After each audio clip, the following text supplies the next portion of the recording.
It feels like there's a bit of a civil war going on for the discourse surrounding the show. I'm seeing a lot of people complain about this episode being way too slow and that nothing happens, and because of this, episode 5 Regent was boring. I think this was still a solid episode, and if we didn't have these scenes which critically build up different plot points, then the show would turn into being rushed. We can't consistently have battles every episode because we'd be flying through the narrative while losing out on all the nuance and character building. I think people are forgetting that the reason why Fire and Blood is so short is because it's a recounting of events that doesn't necessarily go into extreme detail. But for the television medium, that's essentially required, and this episode does in fact do quite a lot.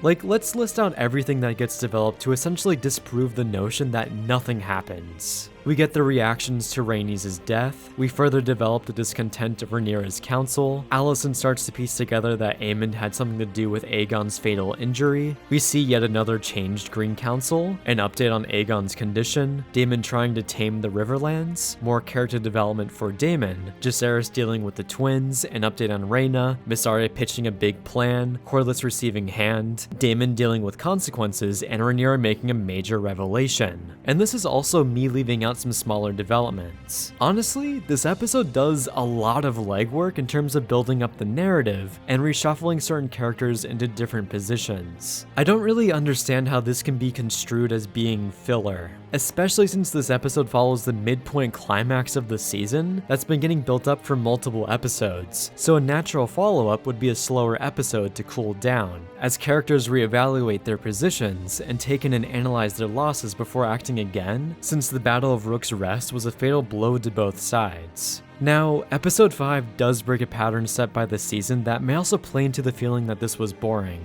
which is the fact that there wasn't a major climactic plot point that happens at the end, like Blood and Cheese, Eric Bowl, Rhaenyra meeting with Alicent, and the Battle of Rook's Rest. So this may be subconsciously playing into the fact that, in comparison to the prior episodes, episode 5 is worse because nothing major happens. Now, those big endings can elevate an episode into being outstanding, but not having one and instead having more build-up doesn't necessarily make the episode bad. Also, if we were to compare House of the Dragon to Game of Thrones, that's not really a fair comparison because Game of Thrones could consistently have climactic plot points in its episodes because it had like a dozen ongoing subplots. While here, it's harder to do that with 3 subplots, and even then, the writers have done a good job so far. So to me, even though this episode is slower, I think it's still a crucial episode that will be looked back on with more respect by the end of the season. I also wouldn't be surprised if the hate this episode is receiving is a little overreactionary, since we just got a battle episode and we're coming off of that high.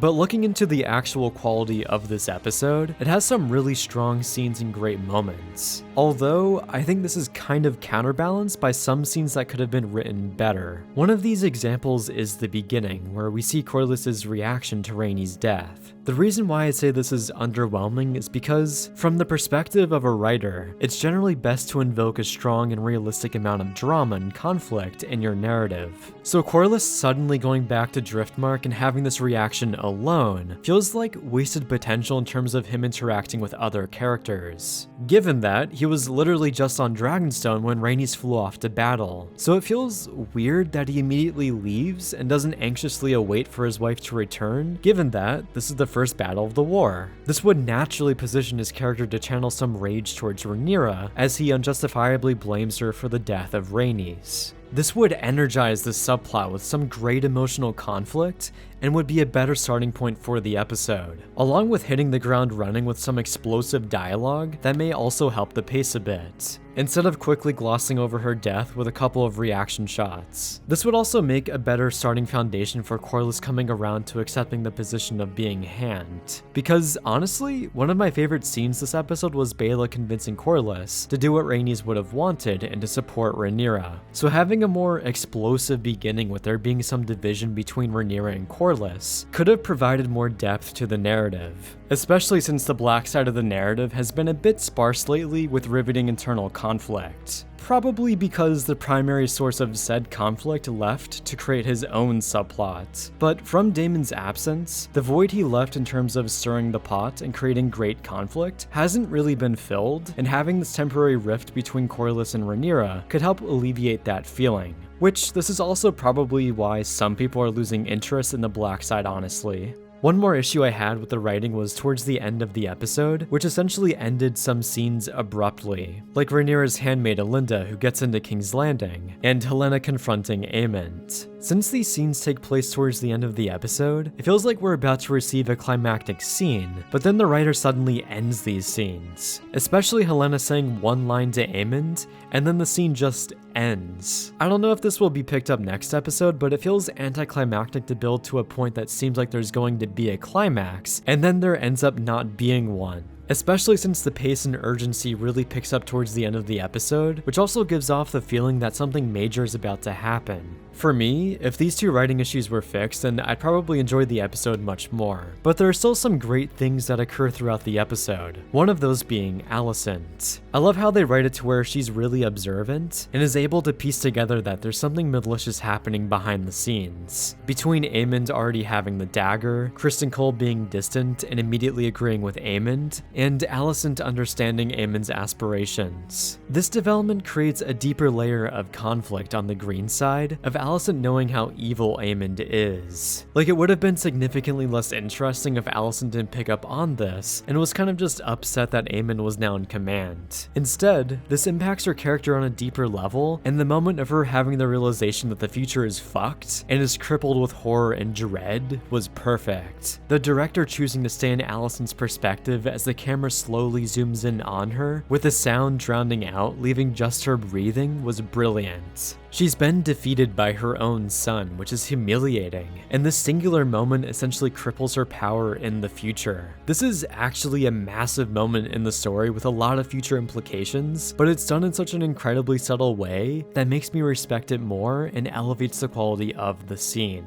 As always, the Green Council scenes are basically S tier. They never disappoint, and it's nice that Larys is finally included as well, essentially reaffirming the notion of how much insane variety there has been for these scenes. Another clever point in the writing that I feel like people may take for granted is the dual development of the common folk perspective and these new Targaryen bastard characters. At first, it seemed like this wasn't an efficient usage of our time, and the writers were just showing us the perspective of the small folk. But they're simultaneously setting up characters that will be important later on. Like, I assume these three characters will become dragon riders, so creating familiar characters with at least a base level of attachment to them, I think is pretty critical. So from a writing perspective, this level of efficiency in the narrative I think is really clever, and I kind of feel bad for the writers being lambasted for the story being boring, and that nothing is getting developed. Don't worry, I appreciate you. I also see some people getting a bit burned out by Daemon and Harrenhal since the plot is moving slowly, but that's kind of the point. Given that Harrenhal is supposed to be a massive burden to the war effort in terms of restoring it. That and this entire development of Daemon failing to appease the Lords of the Riverlands really highlights his flaws in comparison to Rhaenyra. The man simply just isn't great at governing, and most of the time he's incapable of seeing the bigger picture and the wider ramifications of his actions. While we're here, I think this might be a new favorite shot of Caraxes eclipsing this person, ready to light him up.